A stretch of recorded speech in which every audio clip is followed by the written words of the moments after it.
Hello there, Macabre here, as usual.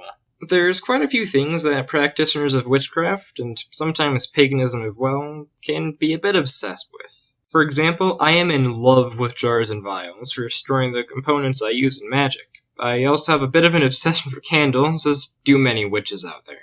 Stones are another big one in the community, as are plants and herbs. Incense is another favorite, and I think everyone can appreciate a nice piece of witchy-looking jewelry. Even though witchcraft isn't solely for the aesthetics, it does have a way of looking pretty.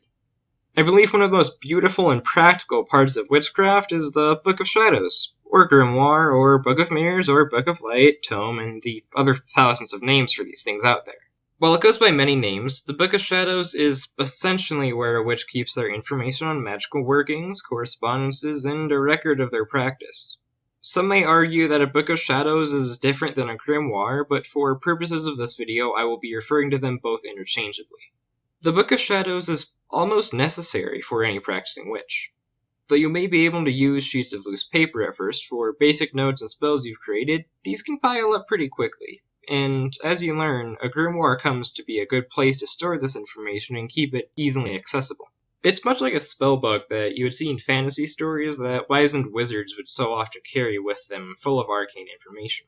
Typically, a Book of Shadows is completely unique to the individual.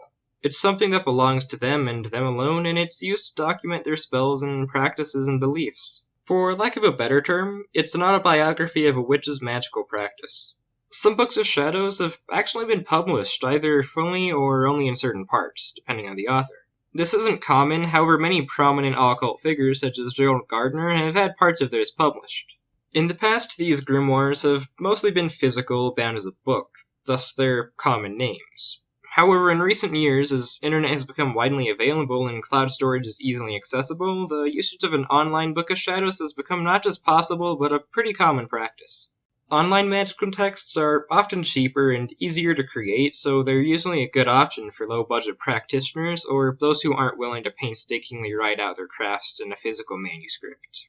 This all being said, a grimoire or Book of Shadows is not necessarily required. Many well-known occultists, such as Robert Cochrane, never use such texts. However, the general consensus of the modern community of witchcraft paganism agree that it makes life much easier. Memorizing spells and information can be hard, and having a place you can easily access them, even in the middle of a spell, is quite useful. The origins of the Book of Shadows are actually quite interesting, as it appears to have originated with the appearance of Wicca. Gerald Gardner is the first recorded person to have created a Book of Shadows. Being the father of Wicca, this isn't too hard to believe. However, some of Gardner's claims on where they originated from, they were difficult to believe. He claimed that the act of keeping a record of one's craft in a Book of Shadows had been practiced for centuries, and he also claimed that it was burned after a person died to prevent people from learning that that person was a witch. It does sound plausible, however it's a bit unlikely. He often claimed that his personal Book of Shadows was stocked with quote-unquote ancient information from witches long past. This couldn't be much further from the truth, though. Gardner ran a coven of Wiccans known as the Bricket Wood Coven for quite a good while. As it grew, he eventually turned to Doreen Valiant to act as its high priestess. This gave her quite unlimited access to Gardner's Book of Shadows, from which she was able to dissect where most information came from.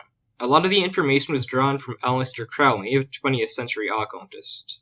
As well, a book known as Oraa that claimed to document information from an Italian coven of witches had some information included in his book, and a good deal of information was drawn from the Key of Solomon. Though the Key of Solomon could be considered ancient, Oraa was only published in 1899, and Crowley was alive at the same time as Gardner.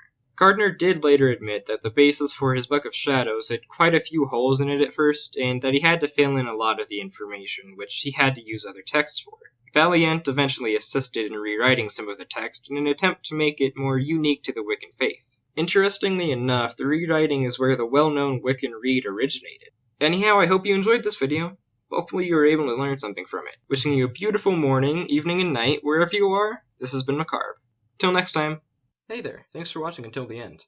Before I go, I want to give some credit where it's due. This video and my entire channel would not have been possible without my amazing artist and even greater friend Oraa. Check out her Twitch below. If you like my content, don't forget to like and subscribe, and check out my Twitter for more witchy miscellany. See you next time!